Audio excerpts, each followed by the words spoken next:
there is a reason why. In every room you enter, there is always one man who naturally draws attention, while others quietly blend into the background.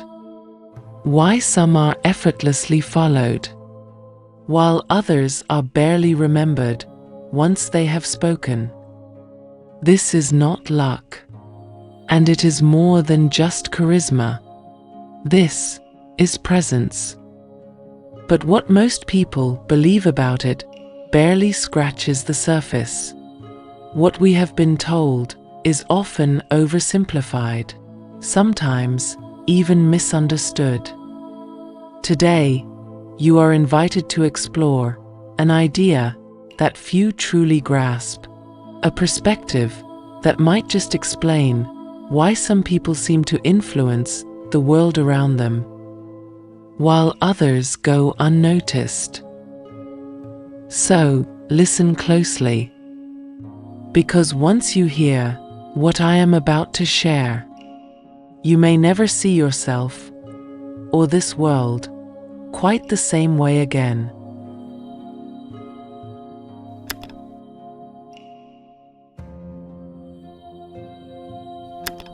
Have you ever stood before someone who didn't speak, didn't posture, didn't rush, yet the entire atmosphere seemed to shift around them, as if space itself acknowledged their presence? They wore no badge, held no title, carried no proof of power, and yet the world noticed. This is not just magnetism. This is not simple confidence. This is energetic presence. There exists a quiet hierarchy, older than crowns, and untouched by credentials. No school teaches it. No throne grants it. It is not earned through wealth, but through the voltage of an awakened spirit. It is presence, the raw, condensed frequency of your being, the silent signal that enters the room before you do. And it has been the invisible seat of all true influence since the dawn of time. From Pharaoh Akhenaten, who introduced Egypt to a solar philosophy that changed the course of its history, to Miyamoto Musashi, the undefeated samurai who carried an air of serene finality, to mystics like Gurdjieff, who could shift the room with a glance. They embodied one truth. When your energy is centered, the world reflects your state. This quality cannot be faked. It cannot be mimicked. It either shapes your environment or it doesn't. And most men today, they lack it. Their presence is scattered, their energy dim. Their spines don't curve from burden, but from forgetting who they are. They speak quickly because silence exposes the gap within. They chase attention, having lost the ability to radiate it. But you are not most men. And today, you begin to remember. You remember the old walk, the stillness that commands space, the breath that carries unseen power.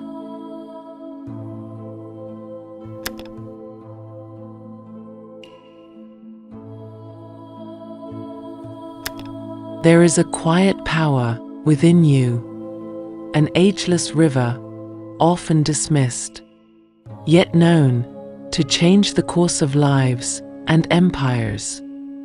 A flame once revered by mystics across the world. In India, it was called Ojas, the refined energy behind life itself. Your creative energy, is not for escape, not for distraction, not even solely for creation. It is spiritual fuel, capable of building legacies, birthing vision, and shaping presence that endures. This is why the sages of Tibet, the initiates of Kemet, and the yogis of India treated this energy with deep respect. They did not fear desire. They did not reject pleasure.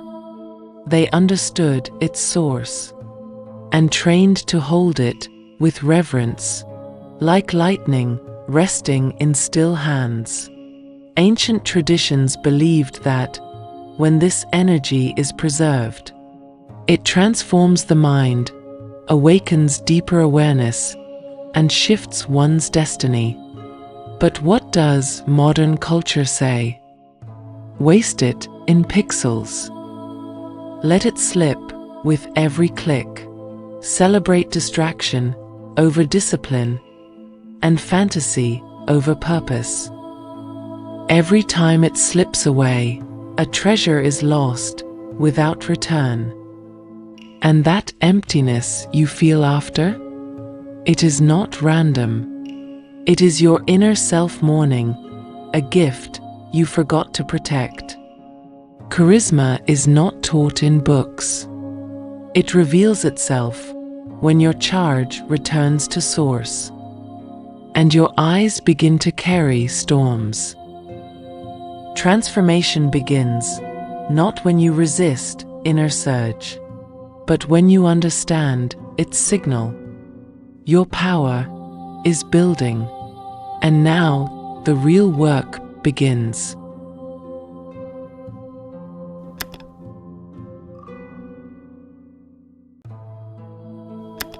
Come closer. Let me show you what modern life quietly veiled, what the noise of the world ensured you would overlook. From the moment you arrived on this earth, a subtle current began to draw you away from your origin. The environment that shaped you, education, entertainment, and culture, may not have been made to unlock your deepest potential, but often distracted you from it. To seek applause instead of emanating presence, to chase affection instead of embodying magnetism, to release your fire constantly instead of cultivating your inner sun. It was called self-expression, presented as liberation, but its effect was depletion.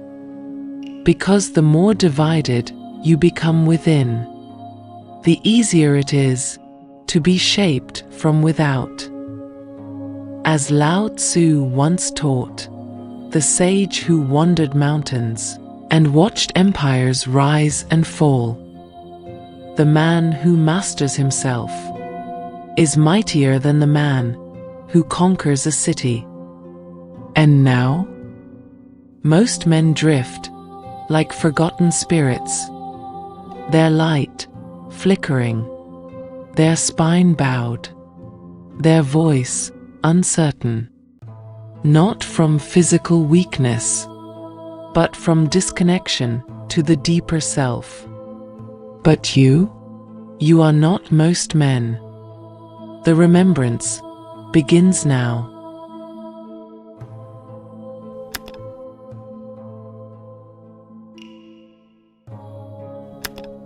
There are 3 laws, etched in the ether, whispered by mystics, sealed by spirit and breath, that every ascended man must remember. And now you remember.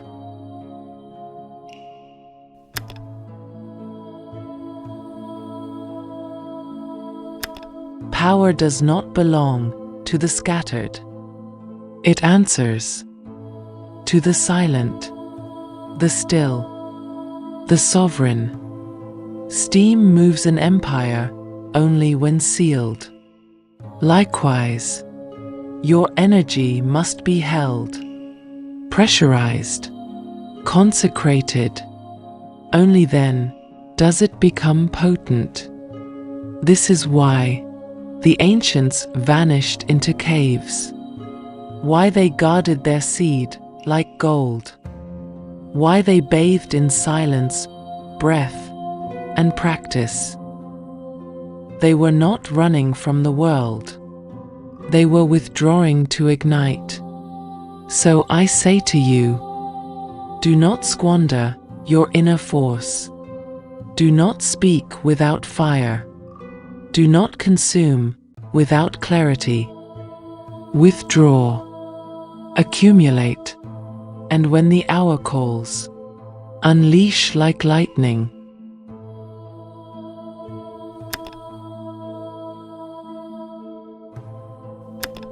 What you focus on, you feed. Where your gaze lingers, your soul follows. In this age, distraction is the unseen poison. Endless flickers of stimulation fracture your mind, steal your fire, and dilute your destiny. Even sacred tools, if left unmastered, become cages. Every unconscious reaction is an offering to chaos. But when you reclaim your attention, when you command your inner gaze, you begin to bend the laws of reality. This is why monks painted visions behind closed eyes, why warriors meditated on mortality to awaken life, why mystics sat for hours, eyes locked on a single flame. They were not merely focusing. They were forging a discipline no enemy could see. Now, you will do the same, not to imitate, but to awaken what was always within you.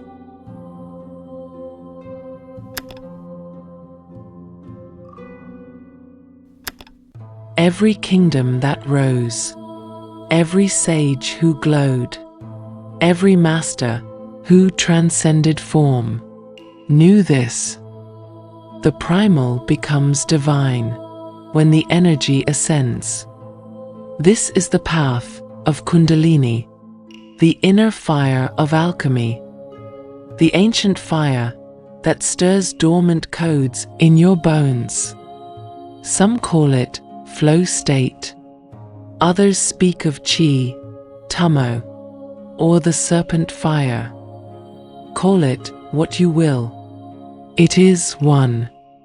It breathes in you now, waiting. Your discipline is the gatekeeper. Your intention, the password. Your breath, the living wind. And your seed is what lights the throne within. Rise not as a man, but as a temple through which heaven remembers itself.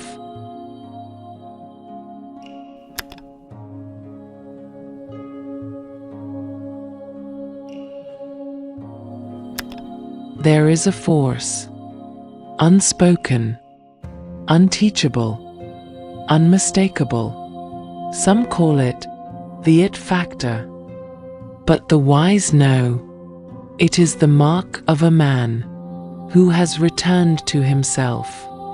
It is forged, not found, cultivated in silence, not given by crowds. When you walk in inner alignment, when your energy is high, sealed and sovereign, when your breath is slow, and your spine remembers the heavens, when your eyes see through masks, not just at them, you no longer enter rooms, you bend them, you shift gravity. Even silence listens when you arrive. People feel you before they see you. They listen without knowing why. They lean in without understanding what pulls them. You become like the warrior priests of old, silent, grounded, unshakable, radiating a force no language can describe. They may not be able to explain it, but their body will respond to it before the mind even understands. Because energy does not lie, and presence is the loudest voice in the room.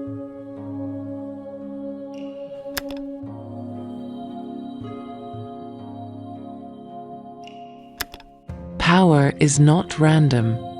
It is not for the lucky. It is for the initiated. And every initiation begins with rhythm. Follow this rhythm. Each step is a lockpick to your own buried kingdom. Begin with retention. Guard your inner fire. Direct your energy where it builds you, not where it burns you out. This is the foundation of mastery. Without it, all towers collapse. Enter daily stillness. Even 10 minutes will alter the tides. Sit, breathe, witness the storm within, until you become the I. Stillness is not emptiness. It is quiet command. Speak the words of the ancients. Mantras, sacred phrases, truthful affirmations. Don't whisper them in hope. Speak them as if remembering who you've always been. Every word you utter sends a signal. Choose power. Move like you mean it. Stretch with reverence. Train with presence. Breathe with rhythm. Move not in haste, but with calm intensity. The body is your first temple. Keep its gates strong. Breathe with intention. Breathe as the old sages once did. Slow, intentional, alive. Inhale. Hold. Exhale. Hold. Again and again, until the body forgets time and the soul begins to remember. This is not just breath. It is a doorway.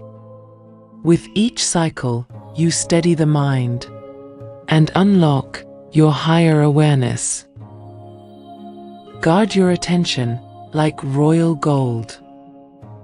Delete what weakens you.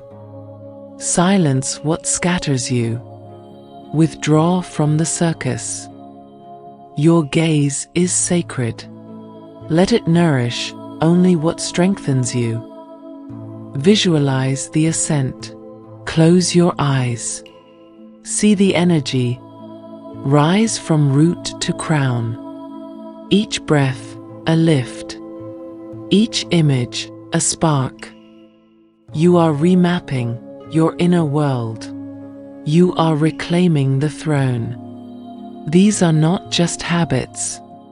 They are codes. And when practiced daily, they carve you into a vessel of light and direction. You will no longer seek power. You will become aligned with it.